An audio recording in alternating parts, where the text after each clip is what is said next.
Hey there, it's Drutter, July 30th, 2019, in my backyard, just overlooking the lawn, such as it is, and the garden, such as it is, and just enjoying the evening here in the Okanagan, the southern interior section of British Columbia, as I've recently moved inland from Vancouver, where I'd been for quite some time. And it's warm here, and I'm enjoying that. And just reflecting tonight on something that happened to me today. I was diagnosed with fibromyalgia, and I have done a video on that before. I'll put a link here for you to look at if you're interested on my take of what fibromyalgia is, as I have suspected that I had it for some time and had been told by some doctors to assume that I do, but that they wouldn't necessarily diagnose me with it. And then today I did get the diagnosis. So I just thought I would talk a little bit about that if anyone's interested. If I don't know if you know anybody or have experienced chronic pain yourself, but I never had, obviously, up until this point. I was over 40 years old, and I was very healthy, other than just a few minor things you could mention here and there. Nothing chronic, though, for my first 40 years. And then my grandmother died in early 2016, and I had been the one taking care of her. And, well, I've talked about this somewhere else, so I won't really go into it in great detail here, but that's when a great number of physical symptoms descended upon me with, full over twitching, muscle twitching everywhere, insomnia, really bad insomnia, pain everywhere, fatigue, like amazing fatigue, just hardly able to lift my face off of the desk in front of me kind of thing for more than a couple hours a day, barely able to stand, but unable to sit for too long either because it was very uncomfortable. I was in pain everywhere and had to move to escape pain, like pressure against a chair even hurt, standing hurt the bottom of my feet. There was just a lot of signs that something was wrong. And obviously I was grieving, or I should have been grieving. I was kind of unable to do the grieving because the illness came on. But looking back, I think that is kind of how fibromyalgia happens sometimes. So I hope maybe my experience, not just in this little clip, but elsewhere, is going to be able to help people that are dealing with that diagnosis or maybe think they have fibromyalgia. How did it feel at first? It felt like I had been put into a different body. I felt like I was in an old man's body all of a sudden. I had aged 30 years, it felt like. My abilities to do things had instantly just disappeared. I could not run anymore, for one thing. This list isn't going to be an exhaustive list because I just can't think of all the symptoms, but there's just so many. It was like an illness of so many symptoms, but major exhaustion, and like I said, pain everywhere, and I just did not know where it was coming from, and that raised a lot of anxiety because myself, I did 10 years in nursing. I specialized in psychiatry, and I worked in nursing for 10 years. And so I haven't worked in that field for a little while, but as a nurse, you do retain a lot of your knowledge and a lot of your instincts and stuff. So when I had initially become ill, I realized that something was wrong. And so that raised my stress level. Okay, I'm ill, I have an illness, I need to find out what it is, kind of thing. So that your stress level is already up there. But then, as in my case, as time went by, I was not getting answers. In fact, I was getting the runaround a lot, and maybe told, sort of hinted that maybe it's in your head, or we can't really measure a lot of these symptoms. So are you sure that any of these are even real, kind of thing? Like what? You just felt like, what? The medical system basically doesn't want to treat me, or won't treat me, or can't treat me, doesn't know what this is, or no. Part of the problem is that fibromyalgia only was really properly described in 2010. It has been known since about 1990 officially as an illness, but in 2010 the diagnostic criteria were really solidified, and since then, I think it's the College of Rheumatologists that are the ones that sort of are in charge, kind of fibromyalgia. It is a chronic nerve pain illness, so I guess that makes sense. And yeah, it just was very scary. But now knowing that it was fibromyalgia, then now looking back, I can sort of re-examine those memories of what happened to me in the past few years. So I guess in 2016, when I got initially sick, that was my first big flare-up, is what that was. So I had come down with the illness about April or so, I think. It's not like a snap of the fingers thing, but the symptoms came on over about maybe 4 or 6 weeks, starting approximately in April. I'd been kicked out of the house that I'd been taking care of Grandma in for so long by my family, so there was a lot of emotional turmoil there and feeling of betrayal and all that kind of stuff. So it was definitely physical symptoms mixed in with trauma, emotional trauma, and depression too, of course, from losing her. So it was a lot, and I think there was some sleep problems, and that starts to add up.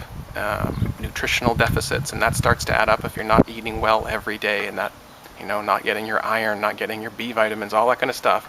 And we had been going vegan too over this time period, so that adds a little bit extra complexity to it. Although we're very well researched in nutrition, but even so, it presents an issue for the rest of us, because when you're, on the street, you have to do what it takes to survive. And sometimes, we stayed vegan and gluten-free, we managed to, but it was not fun or pretty, and there was some suffering involved. And I think, some of that maybe is what sort of triggered it when I first was kicked out of Grandma's house. But it's not about blaming anybody about what happened, because, how's that going to get me anywhere? I've already been doing that for years. I need to stop.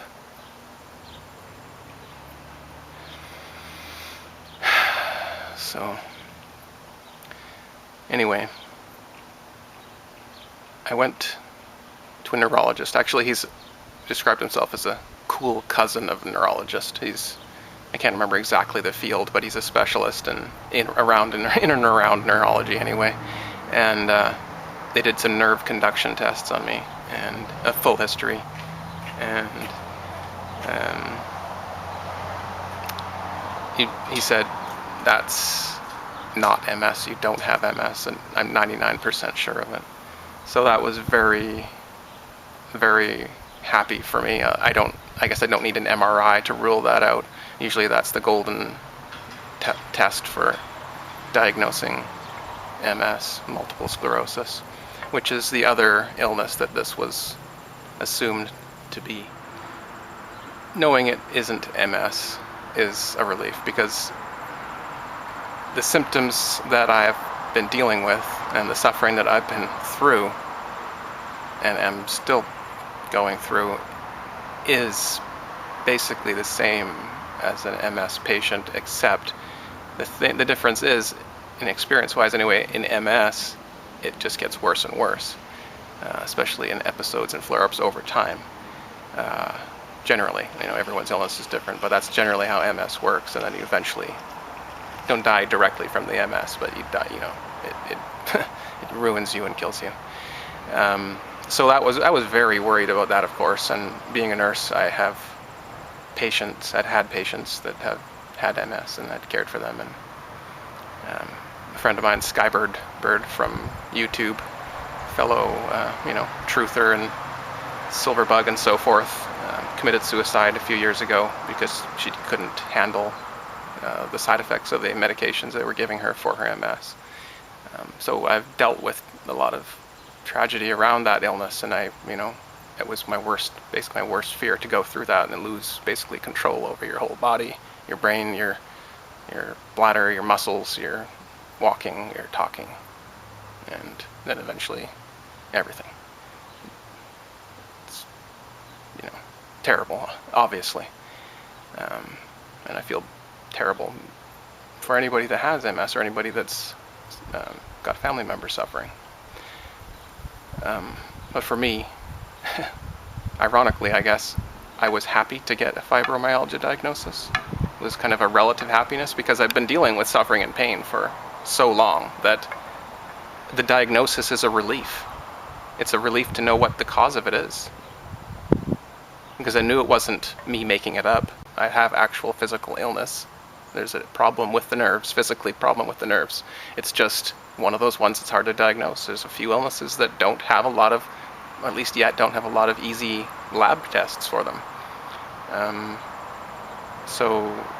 But it's, a real illness nonetheless. So it takes kind of an exclusion, diagnosis of exclusion, they call it a lot of times for fibromyalgia.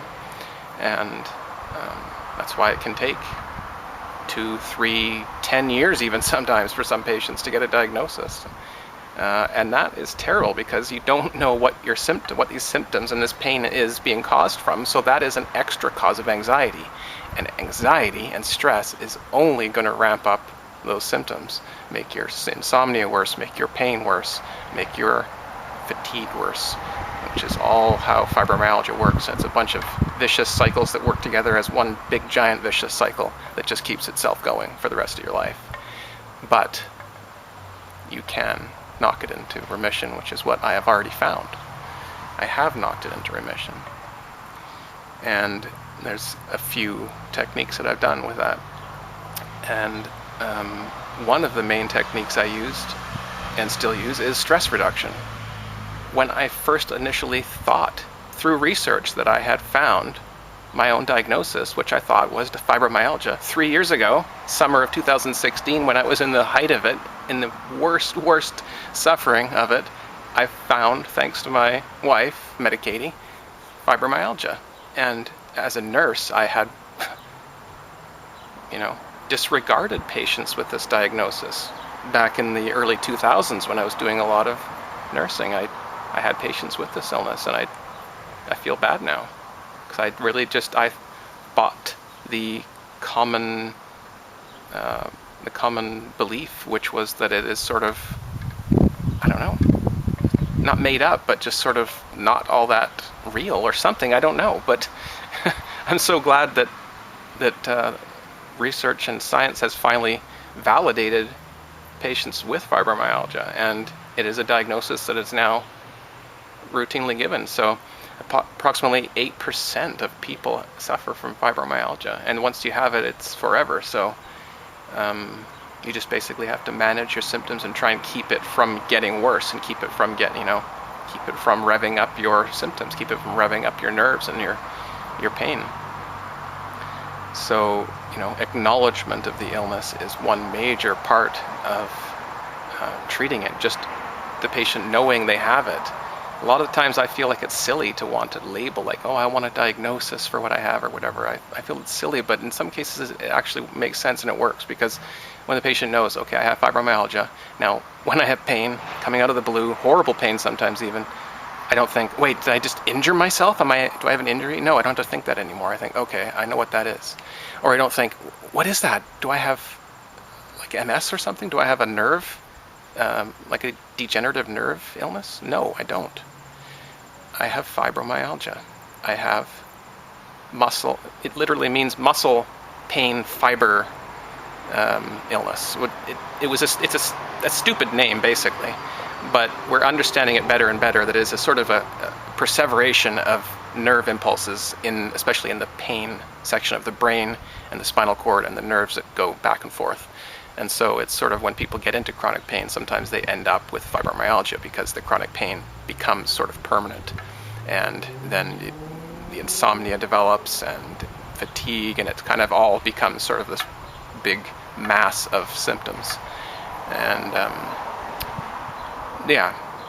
for me, now the plan is to continue to knock it back into remission, and to look forward to future advances in science and technology, because they are learning more about it all the time, and lots of promising procedures and techniques are coming soon, we're told. There's not a lot of medications for it, which is kind of why it hasn't been acknowledged as an illness until recently, because all you can really do is give opiates, get people hooked on morphine and Tylenol 3 and Demerol and stuff like that, and Percocets. So now we have some antidepressants that are also used for their pain control properties at higher doses that we can give. Myself, I've been on that for a couple of years, and it did, yes, help a bit, but I'm trying to do without Effexor now, without any pharmaceuticals. I use cannabis for most of my symptoms. It's excellent pain medication. It's an excellent insomnia medication. It works well for me for anxiety. It doesn't work for some people for anxiety, but it does work for me. And depression, it works really well for mood for me. So for me, it sort of breaks up a lot of those symptoms that make fibromyalgia possible, make fibromyalgia happen in a person. So I almost don't have it when I'm properly medicated, and I'm high as a kite right now, by the way.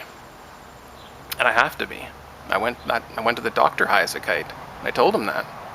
I said, when I'm not medicated, I'm miserable, and I'm in pain, and I don't have any energy, and I cannot sleep, and I'm anxious, and all those, basically all the symptoms all rev up and come back.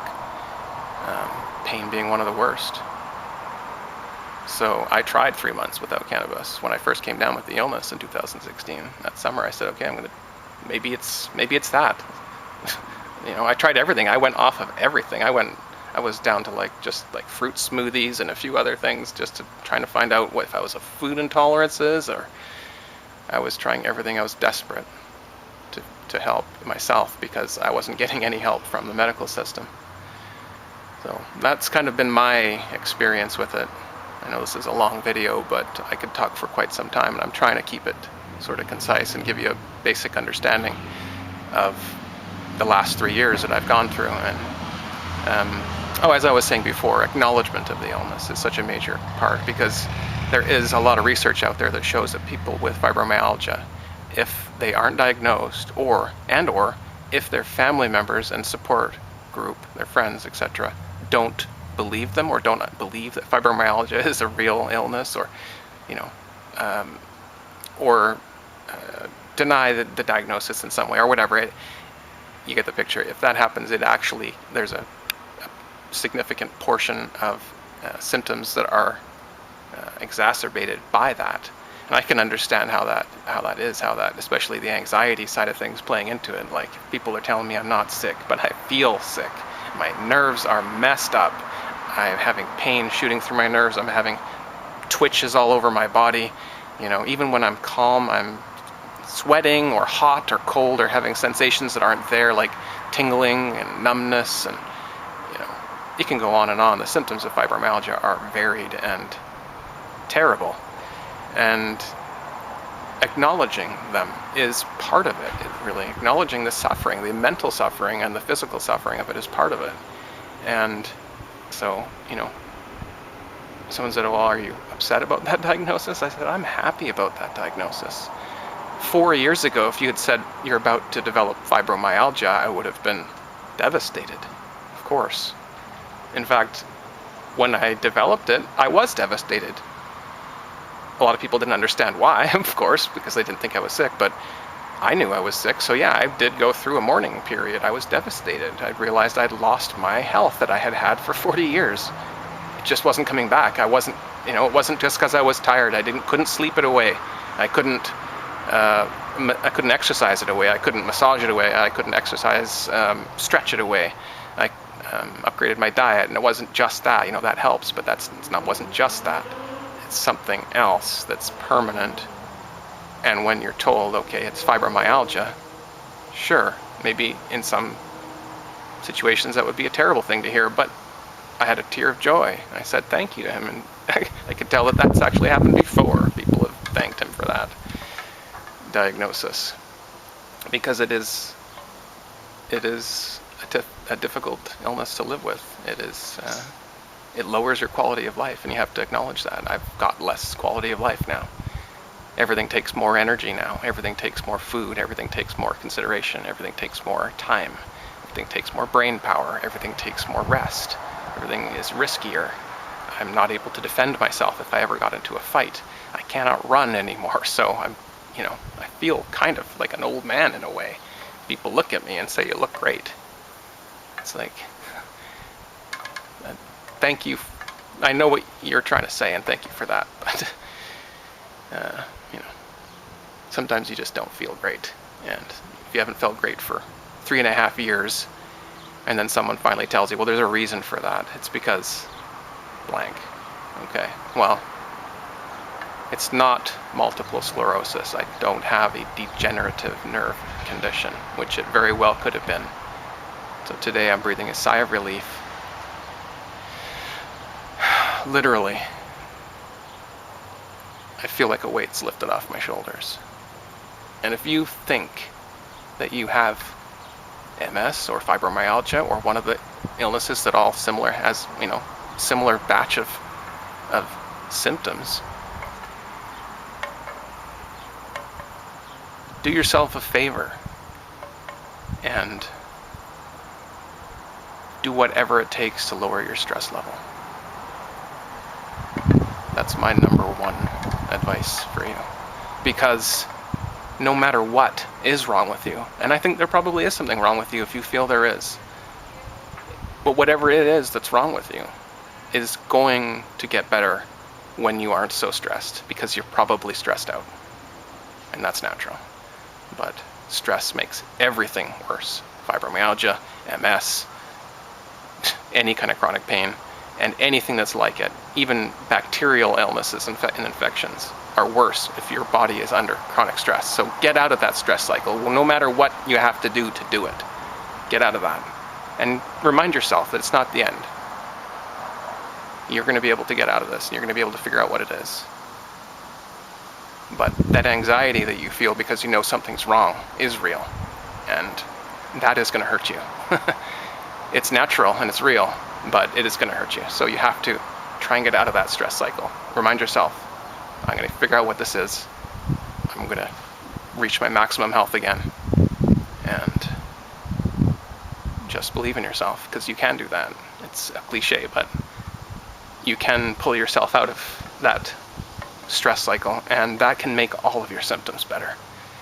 Even if it's not fibromyalgia, if it's something else, that can make a lot of your symptoms better, and it can make treating it easier and better on you. So please try and get out of that stress that you're in. I know that you're in that stress if you think that you're ill and you don't have answers, because there's a lot of people out there that have an illness like this. It takes so long for people to get a fibromyalgia diagnosis, and there's other illnesses like thyroid illnesses and Hashimoto's and so on that are similar and related, but autoimmune stuff too.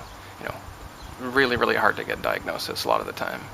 Specialists around here, it's like a 3-year wait to see a rheumatologist.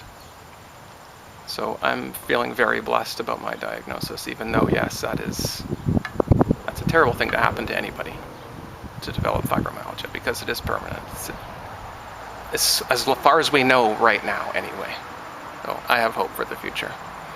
And what really helped me when I was really, really sick was finding out maybe it's fibromyalgia. I had no idea, and I had no professional help and no diagnostics at that time, but I thought, just looking at it online, researching it, I thought, you know what, maybe it is that. And that actually was kind of comforting to me at the time, because I thought, maybe if it's that, I'm not dying at least. And just that thought, you're maybe not dying, was comforting enough that I could start to snap out of it. Because I did feel like I was dying there for a while, when I was at the height of the first flare-up. It was very, very brutal illness, very, very brutal symptoms, and of course very scary when you don't know what it is. So I hope that helps somebody at least. If you think that you know anybody that might help, then please send it on to them. And have a great day. Talk to you soon.